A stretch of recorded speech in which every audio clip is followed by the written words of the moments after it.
नाही तेच दुर्दैवाची गोष्ट आहे. ह्या राज्याचा माजी मुख्यमंत्री असा आरोप करतो, म्हणजे बालिशपणाचा आहे. कारण जे मुख्यमंत्री असतानाच 2.5 वर्ष त्यांनी ह्या सर्व कारण डी-आर-पी जे धारावी डेव्हलपमेंट जो प्रोजेक्टची अथॉरिटी आहे, त्याचा प्रमुखच मुख्यमंत्री असतो आणि जो मुख्यमंत्रीच असं बोलतो, त्यामुळे मी दुर्दैवाची गोष्ट आहे. ज्यांनी सगळे नियम बनवले, ज्यांनी हे टेंडरच्या कंडिशन बनवल्या आणि तेच आता आरोप करत आहेत. त्यामुळे संशयाचं वातावरण होतं. त्यामुळे कुठे ना कुठेतरी देवेंद्र फडणवीस साहेब जे बोलतायत, की काही बिल्डरांची सुपारी घेऊन हा मोर्चा घेत आहे आणि ह्या सर्व हे जे सर्व मोहीम चालू आहे, ही काही बिल्डरांना फायदा व्हावा त्यांची त्या करतात. कारण जे टी-डी-आरचं हे उल्लेख करत आहेत, त्या टी-डी-आरमुळे काही बिल्डरांचा लॉस होणार आहे. त्यांना त्या संदर्भात नुकसान होणार आहे. त्यामुळे त्यांची नुकसान भरपाई काढण्याकरता हा मोर्चा आहे. आणि स्वतःचं अस्तित्व निर्माण करण्याकरता कारण ज्या वर्षाताईंना पण सोडून काँग्रेसचे नगरसेवक तिथले गेलेले आहेत आणि उद्धव साहेबांना सोडून तर संपूर्ण सेनाच गेलेली आहे. त्यामुळे स्वतःचं अस्तित्व निर्माण करावं आणि स्वतःचा आर्थिक फायदा व्हावा आणि काही विकासकांना फायदा मिळावा म्हणून हा सुपारी घेऊन काढलेला मोर्चा आहे.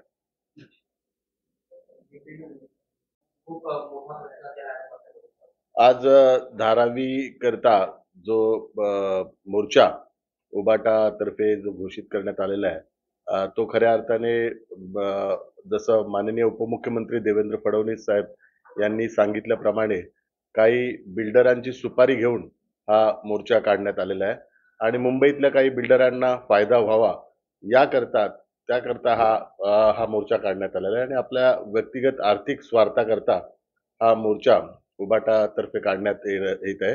याच्यात कुठेही धारावीकरांकरता प्रेम नाहीये आणि करांकरता आस्था नाहीये आणि धारावीकरांना न्याय देण्याच्या दृष्टिकोनातून हा कुठलाही मोर्चा नाही. जर खऱ्या अर्थाने जर धारावीकरांना न्याय द्यायचा असला असता आणि धारावीकरांवर प्रेम असलं असतं, तर माननीय माजी मुख्यमंत्री उद्धवसाहेब ठाकरे हे ज्यावेळी या देशाचं महाविकास आघाडीची धुरा वाहत होते, त्यावेळी या राज्याची सॉरी त्या 2.5 वर्षात मुख्यमंत्री म्हणून आणि धारावी डी-आर-पीचे प्रमुख कारण त्यांच्या अधिपत्याखाली धारावी रिडेव्हलपमेंटचा प्रोजेक्ट त्यावेळी होता. त्या 2.5 वर्षात धारावीकरता कुठलाही निर्णय त्यांनी घेतला नाही आणि धारावीकरता कुठली बैठकही घेतली नाही.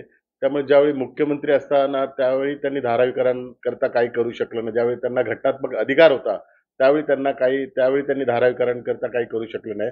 तर ते आता कसं काय करतील हा एक प्रश्नचिन्ह निर्माण झालेला आहे. आणि जसं माननीय उपमुख्यमंत्री देवेंद्र फडणवीस बोलले, की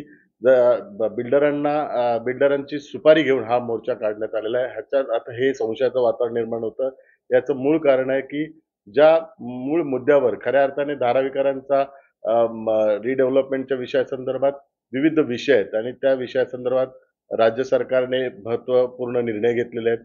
यापूर्वीच निर्णय घेतले आणि त्या निर्णयानुसार टेंडर काढण्यात आलं आणि त्या टेंडरच्या माध्यमातून हा प्रकल्प राबवण्याकरता प्रकल्प खऱ्या अर्थानं राज्य सरकारचा प्रोजेक्ट आहे आणि हा प्रकल्प एस-पी-व्हीच्या माध्यमातून राबवण्यात येणार आहे स्पेशल प्रोजेक्ट व्हेइकल आणि त्या स्पेशल प्रोजेक्ट व्हेइकलच्या माध्यमातून अदानीची नियुक्ती करण्यात आलेली आहे. अदानी ह्या संपूर्ण प्रकल्पाला फायनान्शियल सपोर्ट करणार आहे आणि हे एस-पी-व्ही मॉडेल संपूर्ण देशभरात मेट्रो असेल, राज्य सरकार आणि केंद्र सरकारच्या विविध प्रकल्पाकरता वापरण्यात येतं आणि तेच सेम एस-पी-व्ही मॉडेल धारावीकरता आता राबवण्यात येत आहे. त्यामुळे ह्याच्यात ही नवीन काही गोष्ट नाही आणि जी माजी मुख्यमंत्री उद्धव साहेबांना ह्या सर्व गोष्टींची कल्पना आहे. ते मुख्यमंत्री असतानाच यापूर्वी एक ग्लोबल टेंडर काढण्यात आलं होतं देवेंद्र फडणवीस साहेबांच्या वेळचं. ते टेंडर रद्द करण्यात आलं आणि ते टेंडर रद्द करून दुसरं हे नवीन जे टेंडर काढलं त्याचं कारण हे होत होतं, की जे जुनं टेंडर होतं त्या टेंडरमध्ये रेल्वेची जागा अंतर्भूत नव्हती आणि देशाचे पंतप्रधान आदरणीय नरेंद्र मोदीजी आणि त्यावेळेचे रेल्वे मंत्री यांनी धारावीकरता रेल्वेची जागा उपलब्ध करून दिली आणि ती अट नवीन टाकल्या कारणामुळे नवीन टेंडर काढण्यात आलं आणि हे सर्व टेंडरच्या कंडिशन माजी मुख्यमंत्री अ, अ, उद्धवसाहेब ठाकरे यांच्या निदर्शनास त्यावेळी आणून दिले होते आणि त्यांच्या संमतीनेच हे नवीन टेंडर काढण्यात आलेलं आणि कॅबिनेटची त्याला मंजुरी देण्यात आलेली आहे. त्यामुळे आज मोर्चाला नेतृत्व करताना ते ज्या गोष्टींचा उल्लेख करतात, ते अत्यंत दुर्दैवी आणि धारावीकरांची दिशाभूल करणार आहे. कारण जे मुख्यमंत्री त्यावेळी ते असताना ज्या गोष्टी झाल्या होत्या, त्याच गोष्टींची पुढे आजचा जे माननीय मुख्यमंत्री एकनाथ शिंदे साहेब असेल, देवेंद्र फडणवीस साहेब यांनी जे नवीन टेंडरची जी प्रक्रिया पूर्ण केलेली आहे आता, ती त्यावेळच्या महाविकास आघाडीच्याच टर्म कंडिशन प्रमाणे केलेली आहे. त्यामुळे आपल्याला ह्या सर्व गोष्टींची कुठे माहिती नाही. ही जी वाच्यता ते करत आहेत, ते अत्यंत दुर्भाग्यपूर्वक आहे आणि धारावीकरांच्या दृष्टिकोनातून दिशाभूल करणार आहे. आणि ज्या टी-डी-आरच्या संदर्भात जे वक्तव्य करत आहेत, टी-डी-आरच्या संदर्भात जो निर्णय झालेला आहे, तो निर्णय राज्य सरकारच्या ईडी डिपार्टमेंटने घेतलेला आहे. त्याच्यात महत्त्वाची भूमिका हीच आहे, की आपल्या सर्वांना माहिती आहे, की टी-डी-आरची किंमत असेल किंवा हे असेल, तर ते रोज त्याची चेंजेस होतात त्यानुसार. आणि आपल्या सर्वांना माहिती आहे, एक राज्य सरकारचा एक पूर्वानुभव आहे. एन-टी-सीची जागा राज्य सरकारने ज्यावेळी एका आपल्या महत्वाकांक्षी प्रकल्पाकरता घेतली होती, तर त्या जागेची किंमत त्यावेळी 1200 कोटी होती आणि ते 1200 कोटीच्या प्रती राज्य सरकारने त्यांना तो संपूर्ण जागा विकत घेण्याचा प्रक्रिया पूर्ण केली होती. नंतर एन-टी-सीने ते टी-डी-आर बाजारात विकण्याकरता काढले, तर त्या जागेचा त्या टी-डी-आरची किंमत 600 कोटी झाली. तर 600 कोटी एन-टी-सीचा लॉस झाला. तर तो अनुभव घेता जर ह्या ठिकाणी प्रकल्पाला संपूर्ण ज्या रकमेचा जर टी-डी-आर मिळाला अदानी किंवा संपूर्ण ह्या प्रक्रियेमध्ये राज्य सरकार संपूर्ण टी-डी-आर राज्य सरकारच्या आधिपत्याखालीच असणार आहे आणि भविष्यात जर टी-डी-आरची किंमतच जर आपल्याला ह्या प्रकल्पाला राज्य सरकारला मिळाली नाही, तर हा प्रकल्प तोट्यात पण जाऊ शकतो आणि आर्थिक अडचणीत पण निर्माण होऊ शकतो. म्हणून ती अट त्याकरता टाकलेली आहे. कारण तो जो एन-टी-सीचा वेळचा जो अनुभव होता, की 1200 कोटीचा टी-डी-आर नंतर मार्केटमध्ये त्याची व्हॅल्यू फक्त 600 कोटी रुपये राहिली. तर तसंच ह्या प्रकल्पात जी आर्थिक पाठबळ राज्य सरकार आणि अदानीच्या माध्यमातून जे एस-पी-व्ही जे करणार आहेत, तर ते आर्थिक पाठबळ भविष्यात त्याच्यात आर्थिक कमतरता भासू नये त्याकरता ती अट टाकण्यात आलेली आहे आणि पण ती अट प्रक्रिया पूर्ण केली असताना अजून हरकती आणि ज्या सूचना आहेत, त्यांची प्रक्रिया बाकी आहे. जर ह्यांना या संदर्भात हरकती होत्या, तर ह्यांनी रीतसर सूचना त्या संदर्भात हरकती आणि सूचनाच्या माध्यमातून राज्य सरकारच्या निदर्शनास आणून द्यायला पाहिजे होतं. परंतु दुर्दैवाने माजी मुख्यमंत्री असून सुद्धा ही ह्या प्रक्रिया न करून केवळ धारावीकरांना दिशाभूल करून टी-डी-आरच्या माध्यमातून धारावीकरांची दिशाभूल करत आहेत. टी-डी-आरची ही प्रक्रिया ही एक तांत्रिक भाग आहे आणि धारावीच्या प्रकल्पाला आर्थिक सहाय्यतेच्या दृष्टिकोनातून तो एक अटी आणि शर्तीचा भाग आहे. त्यात कुठेही विकासकाला फायदा होईल असं राज्य सरकारची भूमिका नाहीये.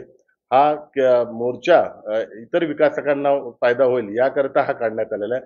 मुंबईतले इतर जे विकासक आहेत, बिल्डर आहेत, त्यांनी सुपारी देऊन हा मोर्चा काढण्यासाठी सांगितलेला आहे.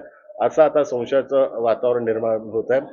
धारावीकरांची जी मागणी ह्यापूर्वी 400 स्क्वेअर फीटची होती, त्यावेळी देवेंद्र फडणवीस साहेबांचं जे सरकार होतं, त्यावेळी संपूर्ण धारावीचा जो एफ-एस-आयचा अभ्यास करून कारण धारावीला सिव्हिल एव्हिएशनचं पण रिस्ट्रिक्शन आहे, हाईट रिस्ट्रिक्शन आहे. त्यामुळे एक मर्यादित हाईटपर्यंत विकासकांना फायदा होईल याकरता हा काढण्यात आलेला आहे. मुंबईतले इतर जे विकासक आहेत, बिल्डर आहेत, त्यांनी सुपारी देऊन हा मोर्चा काढण्यासाठी सांगितलेला आहे. असं आता संशयाचं वातावरण निर्माण होत आहे. धारावीकरांची जी मागणी ह्यापूर्वी 400 स्क्वेअर फीटची होती, त्यावेळी देवेंद्र फडणवीस साहेबांचं जे सरकार होतं, त्यावेळी संपूर्ण धारावीचा जो एफ-एस-आयचा अभ्यास करून कारण धारावीला सिव्हिल एव्हिएशनचं पण रिस्ट्रिक्शन आहे, हाईट रिस्ट्रिक्शन आहे. त्यामुळे एक मर्यादित हाईटपर्यंत धारावीत इमारती बनू शकतात आणि धारावीचा जो 70-30चा फॉर्म्युला आहे, त्या 70-30चा कारण 70% रिहॅबला आणि 30% सेल कॉम्पोनंट अशा प्रकारचा जो फॉर्म्युला आहे, त्या 70% मध्ये रिहॅब लोकांना बसवण्याकरता जे स्क्वेअर फीट अवेलेबल होतं, त्या स्क्वेअर फीटनुसार 350 स्क्वेअर फीटचे डिझाइन त्यावेळी बनवली होती आणि जी कायद्यात तरतूद आहे आणि जी फिजिकल व्हायबल आहे त्या ठिकाणी, प्रॅक्टिकल व्हायबल आहे, त्यानुसार 350 स्क्वेअर फीट त्यावेळी मान्यता आहे. धारावीकरांनी त्याला मान्यताही दिली होती आणि माननीय उद्धव साहेबांनी पण त्याला मान्यता दिली होती आणि धारावीत 350 स्क्वेअर फीटला मान्यता मिळाल्यानंतर एक मोठी सभा झाली होती आणि त्या शिवसेनेच्या माध्यमातूनच सभा झाली होती आणि माननीय उद्धव साहेबांच्या सूचनेनुसारच सभा झाली होती आणि त्यामुळे त्यावेळी धारावीकरांनी 350 स्क्वेअर फूट मान्य केलं होतं कारण त्याच्या व्यतिरिक्त स्क्वेअर फूट देण्याकरता सिव्हिल एव्हिएशनच्या मर्यादा आहेत. इतर पण ज्या मर्यादा आहेत, त्या मर्यादेशिवाय जास्त स्क्वेअर फीट तिथे देऊ शकतो. टेक्निकली हा आणि पॉइंट असल्या कारणामुळे माननीय उद्धव साहेबांनी पण मान्य केलेलं आहे आणि आता उठून त्यांच्यासाठी जास्त स्क्वेअर फीट मागणी करणे म्हणजे एक प्रकारे हा प्रकार भविष्यात हा प्रोजेक्ट भविष्यात होऊ नये, अशाच ह्या सगळ्या मागण्या आहेत. सेक्टर 1च्या बाबतीत ज्या म्युनिसिपल कॉर्पोरेशनच्या इस्टेट प्रॉपर्टी आहेत, त्याकरता जो स्क्वेअर फीटचा फॉर्म्युला आहे तो वेगळा फॉर्म्युला आहे आणि राज्य सरकारने तो फॉर्म्युला यापूर्वीच DRPच्या नवीन GR मध्ये घोषित केलेला आहे आणि सेक्टर 1च्या लोकांना विश्वासात घेऊनच राज्य सरकार किंवा DRPची यंत्रणा ह्या संदर्भात काम करेल. कमर्शियलच्या बाबतीत पण फॉर्म्युला DRPच्या GR मध्ये यापूर्वीच घोषित झालेला आहे आणि ह्या सर्व फॉर्म्युला यापूर्वी घोषित ज्यावेळी झाले, याची पूर्ण कल्पना माननीय उद्धव साहेबांना आहे. ज्यावेळी ते मुख्यमंत्री नव्हते तेव्हा पण आहे आणि ज्यावेळी ते मुख्यमंत्री 2.5 वर्ष होते तेव्हा पण, कारण त्यांच्या सहीने हा सर्व DRPच्या सगळ्या फॉर्मॅलिटीज झालेल्या आहेत. त्यामुळे कुठे ना कुठेतरी आपल्या कारकिर्दीत झालेल्या गोष्टी आहेत, त्या लोकांकडे लपून ठेवून केवळ मुंबईतल्या काही बिल्डरांना फायदा व्हावा त्याकरता सुपारी घेऊन हा मोर्चा आहे. तिथल्या आमदार पण याच गोष्टी, कारण त्या स्वतः कॅबिनेट मिनिस्टर होत्या. त्यांना पण या सर्व गोष्टींची माहिती आहे. त्यामुळे ज्यांनी मुख्यमंत्री असताना 2.5 वर्ष धारावीचा विकास केला नाही आणि ज्या गायकवाड परिवाराने वडील आणि आता मुलगी 40-40 वर्ष धारावीत सत्ता उपभोगून, मंत्रिपद उपभोगून धारावीचा विकास केला नाही, ते केवळ काही विकासकांना, मुंबईतल्या काही बिल्डर लोकांना फायदा व्हावा, काही बिल्डर लोकांची सुपारी घेऊन हा मोर्चा काढत आहेत. तर दुर्दैवाने ह्या सर्व गोष्टींना कुठे ना कुठेतरी एक राजकीय रंग दिला जात आहे आणि तो राजकीय रंग न देऊन धारावीचा विकास व्हावा ही माझी सर्वांना विनंती आहे. आणि जर माननीय माजी मुख्यमंत्री उद्धव साहेबांना खरंच धारावी बरोबर आस्था होती, तर त्यांनी मुख्यमंत्री पद असताना मराठी माणसांकरता काय केलं, हा माझा एक आता प्रश्न त्यांना आजच्या सभेत त्यांनी या प्रश्नाची उत्तर द्यावं. त्यांनी 2.5 वर्ष मुख्यमंत्रिपदाची कारकीर्द उपभोगली. खरं आता मी आता बोललो ती धुरा वाहिली यापूर्वी बोलत होतो, पण आता ती 2.5 वर्ष मुख्यमंत्रिपदाची कारकीर्द उपभोगली. त्यांनी दादर, आता दक्षिण मध्य लोकसभा मतदारसंघात धारावी जसा येतो, तसा दादरचा पण माझा मतदारसंघ येतो. शिवसेना भवन जे निर्माण झालं, त्या शिवसेना भवनच्या मागे 8 बिल्डिंग होत्या आणि त्या 8 बिल्डिंगमध्ये 172 मराठी कुटुंब राहत होती. 2009ला त्या ठिकाणी त्या इमारत तोडण्यात आल्या आणि त्यांना बेघर करण्यात आलं आणि ते सर्वजण मुंबईच्या बाहेर राहतात. त्यातले कित्येक जणांचा दुर्दैवी मृत्यू झालेला आहे. अशी दादरमध्ये छपरा बिल्डिंग असेल, आर-के बिल्डिंग असेल, अशा दादरमध्ये 40-50 बिल्डिंग आहेत, ज्या इमारतीत साधारण 5,000 मराठी कुटुंब हे राहत होते. परंतु दुर्दैवाने ते आता मुंबईच्या बाहेर फेकले गेलेले आहेत आणि त्यांना घर पण नाही. त्यातले कित्येक वयोवृद्ध लोकं दुर्दैवाने मृत्युमुखी पडले. त्यांच्याकरता कधी कधी माननीय उद्धव साहेबांनी मोर्चा काढला नाही. अरे केवळ शिवसेना भवनच्या मागच्या ज्या इमारतीत लोकं राहत होते, जे मेले, आता त्यांची दुसरी पिढी तिकडे बाहेर राहते. त्यांना साधं घर देऊ शकलं नाही. तर जर तुम्हाला आस्था असेल मराठी माणसाची, तर पत्राचाळच्या संदर्भात पण आपण मोर्चा काढायला पाहिजे होता. दादरतल्या ह्या जेवढी बेघर मराठी लोकं झालेत, त्यांच्याकरता आपण कधी मोर्चा काढला नाही. ज्या पत्राचाळमुळे संजय राऊत जे तुरुंगात गेले, त्या पत्राचाळमध्ये बेघर झालेल्या मराठी कुटुंबांकरता कधी मोर्चा काढलेला नाहीये. आज वडाळा, नायगाव शहरात, मुंबई शहरातील कित्येक लोकं, मराठी लोकं ही बेघर झालेली आहेत आणि मराठी लोकं बाहेर गेलेले आहेत. त्यांच्या जुन्या मोडकळीस आलेल्या इमारती ज्या डेव्हलपरने डेव्हलप केले नाहीत, कित्येक वर्ष त्यांना भाडी दिली नाहीत, अशा लोकांकरता कधी मोर्चा काढला नाही. तर केवळ टी-डी-आरचं कारण काढून, टी-डी-आर तर धारावीतल्या लोकांना माहीत नाही, धारावीतल्या लोकांना टी-डी-आरचं काही घेणं-देणं पण नाही. धारावीतल्या लोकांना विकास पाहिजे, डेव्हलपमेंट पाहिजे. त्यामुळे हे टी-डी-आर आणि नवीन कारणं सांगून अदानीचं भीती दाखवून धारावीकरांना घाबरवण्याचा हा प्रकार आहे. अदानीचं आमचं काही घेणं-देणं नाही. हा प्रकल्प राज्य सरकारचा आहे आणि आम्हाला संपूर्णतः विश्वास आहे माननीय मुख्यमंत्री एकनाथ शिंदे साहेबांवर. माननीय मुख्यमंत्री एकनाथ शिंदे साहेब, माननीय उपमुख्यमंत्री देवेंद्र फडणवीस साहेब हे धारावीकरांना न्याय देतील, धारावीकरांचा विकास करतील. आज मी झोपडपट्टी पुनर्वसन प्रकल्पाच्या संदर्भातली माहिती आपल्या सर्वांना देत आहे. झोपडपट्टी पुनर्वसन प्रकल्पाचे पश्चिम उपनगराचे 104 प्रकल्प आहेत. पूर्व उपनगराचे 49 प्रकल्प आहेत आणि मुंबई शहरातले 34 प्रकल्प आहेत.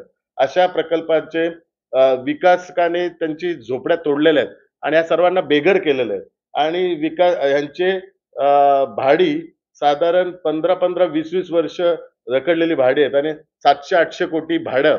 आज सर्व प्रकल्पाची माहिती आहे. कोणाच्या आदित्य ठाकरेंच्याच मतदारसंघातले प्रकल्प आहेत एवढे. त्यांची पण भाडी 5-5, 10-10 वर्ष थकलेली आहेत. त्यांचे भाडे दिलेले आहेत. तर तिथे त्यांच्याकरता कधी मोर्चा काढलेला नाहीये. मी आपल्याला दाखवू इच्छितो की कुठल्या-कुठल्या हे पहा, माननीय आमदार श्री आदित्य ठाकरे पैकी थकीत भाडे रक्कम योजना 10 आणि थकीत भाड्याची रक्कम 15-20 वर्ष रखडलेली भाडी आहेत आणि 700-800 कोटी भाडं आज सर्व प्रकल्पाची माहिती आहे. कोणाच्या आदित्य ठाकरेंच्याच मतदारसंघातले प्रकल्प आहेत एवढे. त्यांची पण भाडी 5-5, 10-10 वर्ष थकलेली आहेत. त्यांचे भाडे दिलेले आहेत. तर तिथे त्यांच्याकरता कधी मोर्चा काढलेला नाहीये. मी आपल्याला दाखवू इच्छितो की कुठल्या-कुठल्या हे पहा, माननीय आमदार श्री आदित्य ठाकरे पैकी थकीत भाडे रक्कम योजना 10 आणि थकीत भाड्याची रक्कम साधारण 25 कोटीपर्यंतच्या वरती आहे. ती जुनी रक्कम आहे. आता तर ही 50 कोटीपर्यंत गेली असेल. त्यामुळे आदित्य ठाकरेंच्या मतदारसंघात 25-50 कोटी थकीत भाडी आहेत.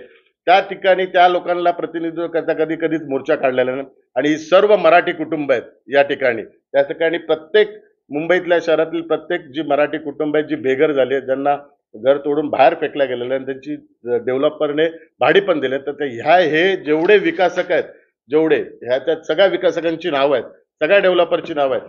तर ह्या विकासकाने या डेव्हलपरच्या विरुद्ध मोर्चा माननीय उद्धव साहेबांनी का नाही काढला? त्यामुळे त्यांच्या ह्या भूमिकेवर संशयाचं वातावरण होतंय, की मुंबईतल्या इतर मराठी लोकांना जे बेघर केलेले आहेत, वर्षानुवर्ष ते मुंबईच्या बाहेर फेकले गेलेले आहेत. त्यांची भाडे थकीत आहेत. एवढे सगळे प्रोजेक्ट त्यांचे थकीत आहेत. हे सगळ्या डेव्हलपरची लिस्ट माझ्याकडे आहे. ही सर्व लिस्ट मी त्यांच्याकडे देतो. ह्यांच्या विरुद्ध पण त्यांनी मोर्चा काढावा. केवळ धारावीकरता खोटं प्रेम दाखवावं, खोटी आस्था दाखवावी आणि केवळ अदानीला विरोध करण्याकरता. अदानीला विरोध का?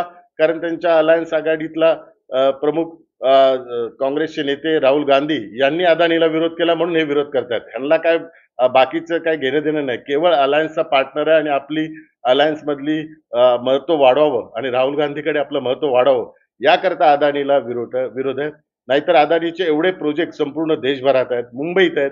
आज माझ्या माहितीप्रमाणे उपनगरातली जे वीज आहे ती अदानीतर्फेच देण्यात येत आहे.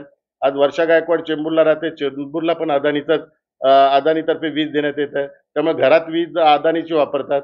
माझ्या माहितीप्रमाणे जर कलानगरमध्ये पण कदाचित त्या ठिकाणी पण अदानीचीच वीज असेल. त्यामुळे कलानगरला तुमच्या घरात मातोश्रीला अदानीची वीज आहे. ती अदानीची वीज चालते आणि धारावीकरांकरता अदानीचा प्रोजेक्ट चालत नाही. आज माननीय उद्धव साहेब पण जो छत्रपती शिवाजी महाराज विमानतळ आहे, आपलं एअरपोर्ट आहे, त्या एअरपोर्टच्या माध्यमातून ते देशात विविध ठिकाणी जातात, परदेशात जातात. तर तो जो एअरपोर्ट आहे, तो आता अदानी चालवतो.